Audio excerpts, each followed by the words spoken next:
Seconds out, delighted to be joined by Xavier Miller, head coach at IQ Boxing, of course. I think most people around the boxing industry know who you are, what you've achieved, and the fighters that you work with. But I think for a lot of people, casual fans in particular, the first time they heard your name may well have been this week. Is it really the way you wanted to be thrust into the limelight? I'm guessing probably not. Don't mind, to be honest with you. I've been prepared for this for my whole life. So I've been into boxing, been in boxing since 11. So, everybody has a path. Everyone has a story. And this is mine. So, yeah, all good. You've worked with IQ Boxing and Neasden Amateur Club, obviously in the same place for many, many years now. Mm-hmm. But more recently become involved in the professional game, the likes of Kay Prosper, who has achieved big things already, but still got his best years in front of him. How did you first meet or come into contact with Dillian Whyte? I believe it's through Dean. Is that right?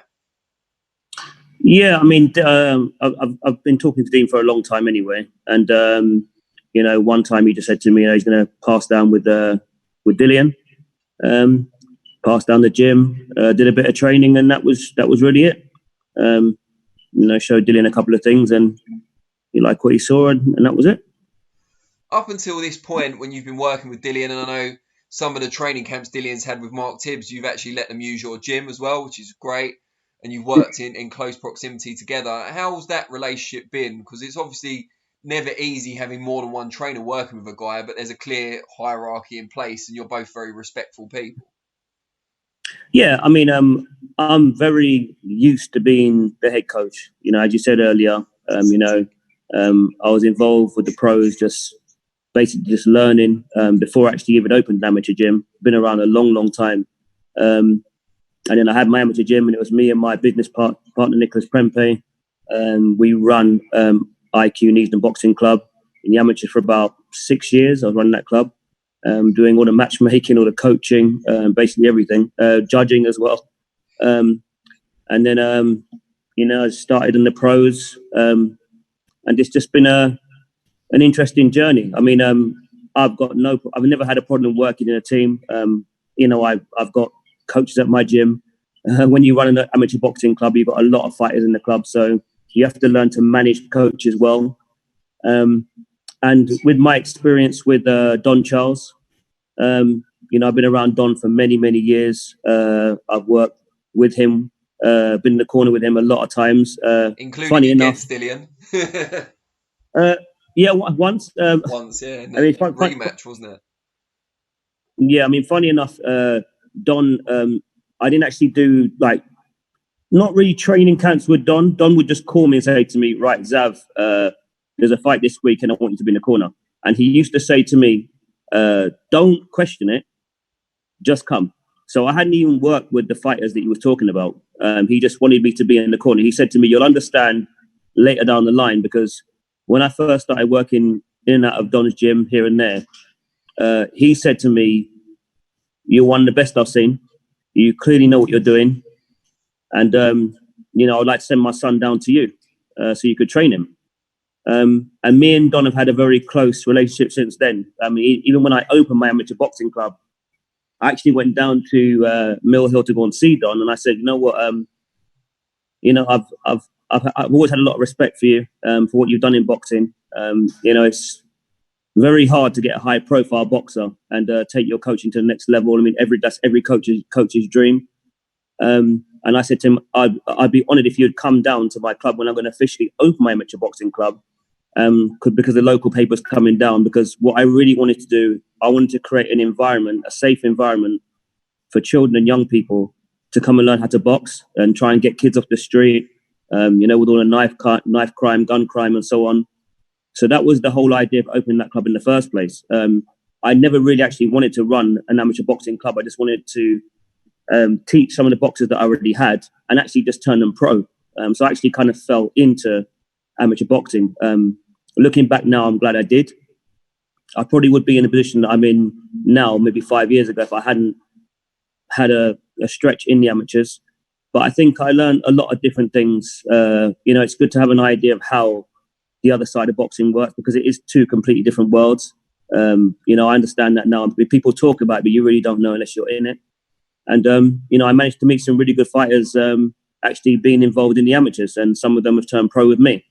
So I'm really grateful for it, and really grateful to Don, because, as I said, he just said to me, he just called me up like 3-4 days before, or I'd bump into him at the gym and he'd say, right, we've got a fight this weekend, and it could be Frank Buglioni, it could be Derek Chisora, it could be Miles Shinkwin. So I've been involved in a lot of big fights already, but obviously a lot of people don't know that. They're asking me questions now, but I've been well prepped and well schooled for a long, long time. So it's just a natural part of my progression, I'd say. And I'm also well traveled as well. I mean, even before I even opened my amateur club, I've been to America, I've been to Detroit, I've been to loads of different gyms, and then even the amateurs. I took the likes of my super featherweight Yusuf Kamari. We went to international competitions. Yusuf boxed representing London, in Denmark. We also went to Germany. So we've already done a lot, and I say we because IQ Boxing is a company. Me and my business partner and my boxer and my coaches. So we're a team, we're a family. And you talked about the satisfaction you got from helping kids out of avoiding going on a wayward path. Is it right? Yeah. You used to be an SEN teacher as well before you got into boxing training. Yeah, I mean, it's just like this story is just so like long. Like when I was a kid, when I first got into boxing, there was a boxing program at my school, at my high school, and I turned up and I absolutely loved it. I mean, I immediately had a connection with this coach. A lot of the fighters that my uncle used to tell me to watch and study, there was a lot of similarities between my uncle and this coach. And he was from Malta, but he coached in Detroit. I came home. I was excited. Told my parents, said, "Yeah, I finally know what I want to do." My mum went absolutely mad. Smashed every plate in the kitchen and said, "No, you're not boxing." So I went back to boxing the following week. It was a weekly program, and the coach was packing up, and he said, "The program's not going to run any longer because there's no members." And I was tearful. I was just so happy I'd found something I actually wanted to do. And he said, I have a very small setup at my house. It was a strange situation because I obviously couldn't tell my parents where I was going after school because they didn't approve of it. But I spent a long time. I spent a good 8 to 10 months. It's hard for me to remember exact dates because I was like 15. But the way the style he taught me was very much like, I would say like a Detroit style. It was very relaxed. I could block punches, but I could slip punches with my shoulders, roll off the shoulder counter, and at the same time, he taught me to have a good tight high guard. We spent a long time on footwork. He wouldn't let me throw a punch for about 4 months, which also used to frustrate me. Yeah. One day after seeing him for about 8 months, normal day after school, went to his house to go and train, and his wife opened the door and said, "He's gone." And I said, "What do you mean he's gone?" He said, "Oh, well, he's he's passed away. He was ill, but didn't say anything to you."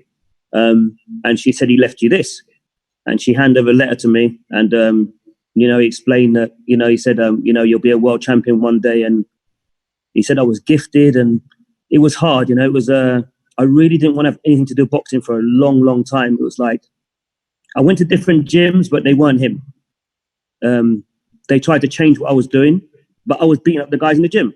So it was like a tug of war. It's like, well, I could beat those guys, but you're telling me that I shouldn't box like this. And it was in England. They had back then. There was a typical style. A lot of guys used to box straight up, boxing phases in and out. But what I was doing was different. So I kind of gave up for a while. Started doing a bit of coaching here and there, and I said, let me have a go. I'll just try and turn pro. But due to medical reasons, I couldn't get a license. So that was an irritating period again. But then I met a couple of coaches from All Stars, Earl Austin and Ken Thomas. They've been at All Stars for years, and Mr. Akai kind of got back into it, decided to, started going training once a week with them. And the one thing that I really liked about them that was different to the other guys that I'd gone into other gyms with is they were embracing what I was doing. They understood the way I wanted to box. So I started coaching guys here and there. And then, I just got more and more involved in it. But then I remember what my coach said to me. He said, when you do actually want to teach boxing, you're going to have to be able to appeal to different styles. And he said, he kept talking about learning styles. He said, there's different kind of learners. And, some guys you can just show them. Some guys you can talk them through things. He said, everybody's different. So I actually got involved in education because I wanted to be better at teaching boxing. Okay. But once I got involved in education, then the normal, I had a child and, started to be a bit more responsible and, working. And I worked my way up the ladder and, got really far in education. And had to start taking my days down. I was full time. They went down to 4 days, 3 days, 2 days, and eventually it was half a day when me and my business partner decided to start up IQ Boxing Club. And now, and the last time I worked was probably about 5 years ago. So I've been self-employed or had my own gym for years and had my own company for longer than that. So that's basically where the education side comes from. But it's all been through boxing. It's got some association with boxing. How old's your child now? Is it a boy or a girl? My son's, he's 16, Xavier Jr. Thank God he doesn't want to box. He wants to be a pilot. At first, when I first had a son, I was like, oh, great. I've got a son, I better teach him how to box. But the more and more I got involved in it, it's a hard life. It's a hard game. And I'm just glad that he's decided to do something different. I mean, he's still young enough. I mean, I think he did actually start going to an after school club, boxing in his last year. And he said he liked it, but, he's really focused, working on getting a scholarship. So, yeah, he's going to take his own path. Oh, good stuff. Now, we know Dillian's been over in Portugal pretty much for the entirety of the lockdown. Have you been there for that whole time as well, or have you been going back and forth? I've only managed to go back home once for 3 days. I've been here since March. I've been here a long, long time. I've got my family back home, and it's been difficult because the fight date keeps changing. So we've got a set date. We're working towards that date, and I say, okay, I'm going to go home for this period of time and then come back. But then the fight gets cancelled and the date gets pushed back, and there's no point us the team packing up, everyone going back, and then starting again. So we said, you know what? Listen, we'll use this time well, almost like a pre-camp. And when the fight date comes, we'll be in a good place and we can kick on and take the training up. Now, at the start of that period, I'm pretty sure you would have expected when the fight date was finalised that Mark Tibbs would fly out and you'd work together as you had in the past. At what point did you realise that probably wasn't going to be the case this time around? To be honest with you, I never had those sort of thoughts because the fight date kept changing. And even now we're I think we're 7 weeks out. Yeah. I mean, officially, a head coach, a coach really needs to be there for training camp. The training camp can be 10 weeks, 11 weeks, 12 weeks, 13, 14, whatever. The fact he wasn't here before that really wasn't a problem. We didn't need to, I could do some work, Mark could do some work. So that was never really a problem. It's only when Dillian came and, said the other day that, he's gonna have a talk with Mark and the team and so on and so forth. But I don't ever get involved in those things. I was here to do a job. We've been working hard for months, and my focus is making sure that Dillian is ready. I think this is the toughest fight of his career personally. Povetkin's got a lot of experience, gold medalist, tough guy. Even to stop him, you have to really put a bean on him. Tough fight. So that's been my focus. I don't really, anything else, to be honest with you, that I don't really get involved in it. It's because Dillian's got a team. He's got his own team where himself and they deal with those things. Presumably someone came to you at some point, though, and said, you're going to be the main man, not just in the gym, but presumably in the corner on fight night. No. Even up to now, I haven't had that conversation with anybody. even up to now. That's not like I don't have this kind of conversation with Dillian anyway. I'm for the guys that actually know me working in my gym, they know what I'm like. I like routine. The discipline's got to be there. We train 2-3 times a day. I know exactly what I'm going to be working on every single day. And that's my focus.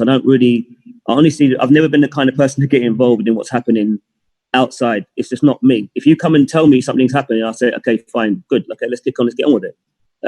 But I don't get involved. I mean, I use this word and this always laugh, but I don't like chatty patties. And that's people that just keep talking about different things and don't actually know what's going on. It's not, I've never been that person. I'm a professional, I always have been. I mean, that's why, Don liked the way I work. He said to me, I want you to work on certain things with Derek, and he just leave me to it. I'm just a professional. I don't really get involved in gossip. Do you need to mentally prepare yourself, though, if you are going to be the main head coach in that corner? Because that's something that you won't have done with Dillian in the past as the key person. No, I think there's a couple of things to consider here. I mean, one, I've had my own pros for years, and I've always been the head coach with my pros. I've always had guys in the corner helping me. Don Charles has been with me, and it's been great. But like I say, I've been well schooled and well prepped for whatever anybody wants to throw at me. I mean, I've been in big fights, as we said earlier. I mean, the Chisora Takam fight was as big as they come. The O2 holds God knows how much people. You can't phase me with these things. The tunnel vision with me is crazy. I don't get distracted by anything. I'm like in the corner. I'm focused. I have a set routine how I do things in the corner, and this fight will be no different. Dillian is working with me because he knows what I can do. He respects my knowledge, my commitment, and he knows I know exactly what I'm doing. I always set out good game plans for my guys, and if they follow through, they don't get no problems. It's just about having that communication with that boxer. And I think the good thing here is because I've been in the corner with Dillian already, when we flew out to Saudi, it's not like he's breaking camp and starting all again with a whole new team. I've been with Dillian. I think I've been training Dillian for just over a year. I remember last summer we did a lot of work, and Mark, obviously, like as you mentioned earlier, welcome Mark to come down and train Dillian at my gym. Then we trained at a monster gym, and we were just doing bits and pieces together. It was great. So this is a natural transition. This is natural progression. It's everything's just comfortable here. And I'm very happy with the strength and conditioning team that Dillian's got now. He's working with Ruben, who has worked with the likes of Khan. So it's a good setup, and Dillian's in a very, very good place. You expect a good performance. Are you relishing this opportunity? Because as you said, you're so used to being the head coach. When you've come into this situation in the past, it's been slightly different. Whereas now you can be that main man again, and you can focus on the style that you want Dillian to box in, rather than having to compromise any of your ideas. Maybe when you've got a fighter of Dillian's experience, it's just about reminding him to do certain things. And when we're in the gym, Dillian reacts to my voice instantly. The connection and the respect between us has always been there. I mean, that's why he called me. Like he's called me and said, "Listen, I want you out in Saudi in the corner." I wasn't really expecting to go anywhere. I actually couldn't go out. The time I actually wanted to go out because Yusuf was actually having a title fight, Yusuf Kamari. So I said, once that's done, once that's done, then I'm available. So it's just been easy with Dillian, to be honest with you. It's just been easy. I mean, and the style there's a lot of talk about how he's boxing. Go back and watch Dillian's previous fights, his old fights.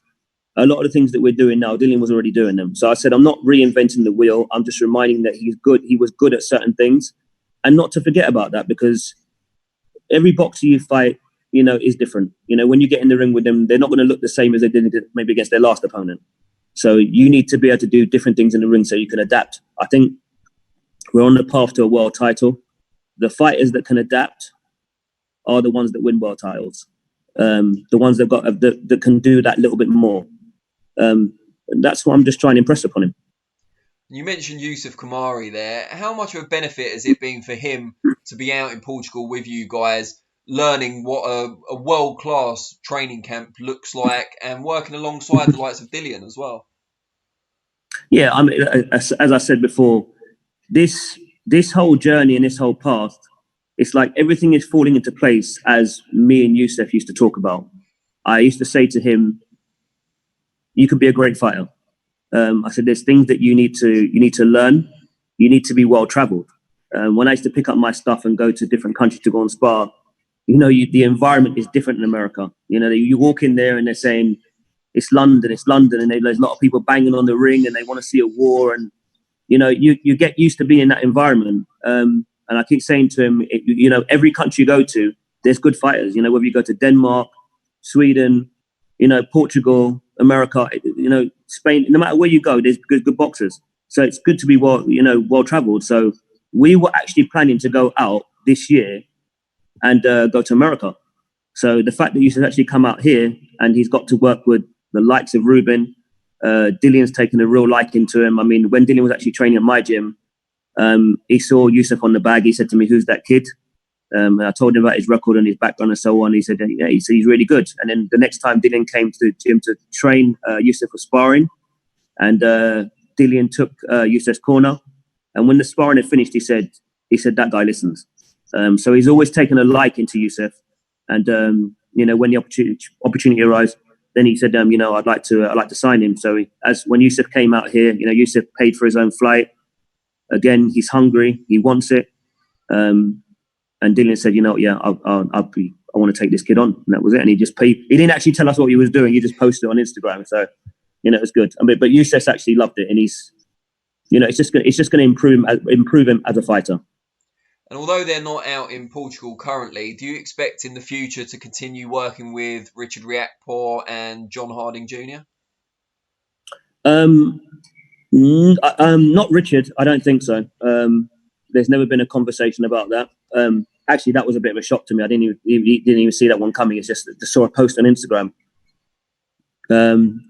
Like I say, the only reason why I'm really on Instagram is because I've got really good sponsors and they support me, and I've got to keep posting things up. But otherwise, I just watch boxing all day long.